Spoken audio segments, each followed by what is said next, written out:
What's up, Achievers? Today we are going to talk about how to train during your pregnancy, and I'm going to break it down trimester by trimester.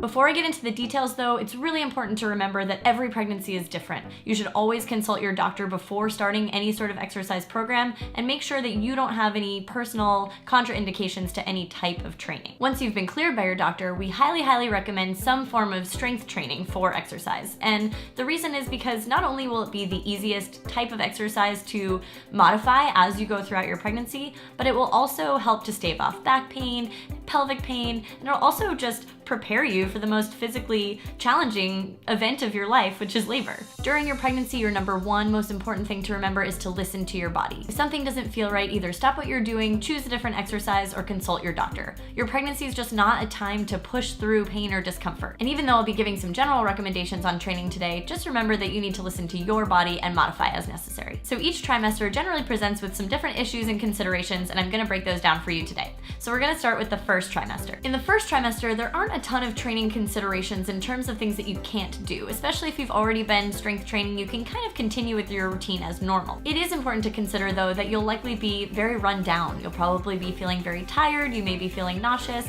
so cut yourself some slack and don't expect too much of yourself in that first trimester. You may need to slow things down, you may need to do a little bit less, and that's okay. If you're new to strength training, the first trimester is a great time to start learning some of the compound movements that we like to teach. So exercises such as squats, deadlifts, push-ups, pull-ups or rows, lunges, those sorts of exercises where you're using your entire body.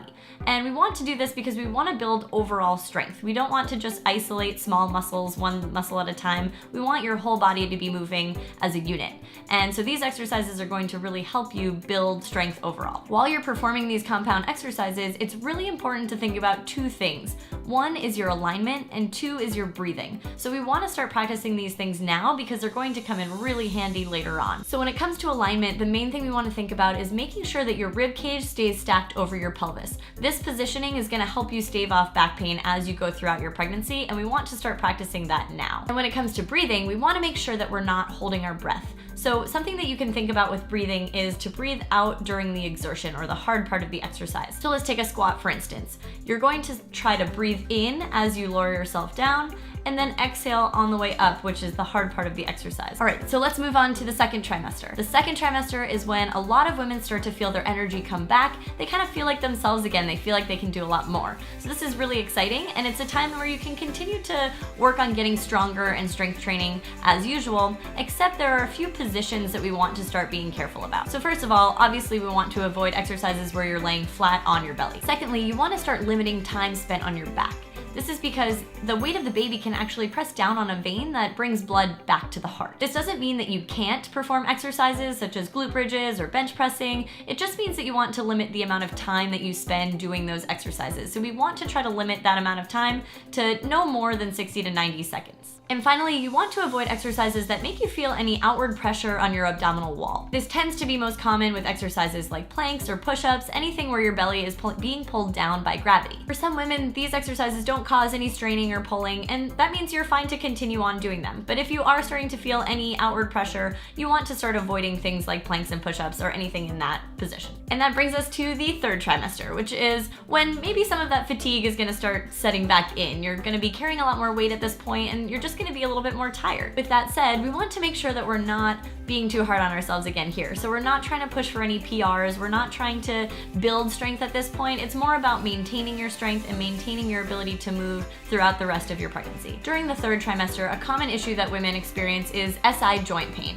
and that can actually sometimes happen in even the first or second trimester as well. And if this is occurring, we do want to revisit that positioning and alignment that we talked about in the first trimester, making sure the rib cage is sitting over the pelvis, which will be much more difficult now that you have so much weight out in front of you pulling you forward. So you are going to have to think a lot more about that positioning, even when you're just standing, walking, sitting, trying to make sure you bring yourself back to this neutral, straight position. If you're still feeling some SI joint pain, you may want to start avoiding unilateral exercises. So things like split squats, lunges, step-ups, where you're using one leg at a time. That can sometimes aggravate that SI joint pain a little bit more. So you may want to switch back to two-legged squats, two-legged deadlifts, glute bridges, where you're using both feet at the same time. That will probably help you to stave off some of that SI joint pain as you continue working. As you progress through your pregnancy, you want to keep in mind that you probably are going to have to regress your training a little bit. So say in your first trimester you were doing barbell back squats, and that's something that you had already been pretty proficient at.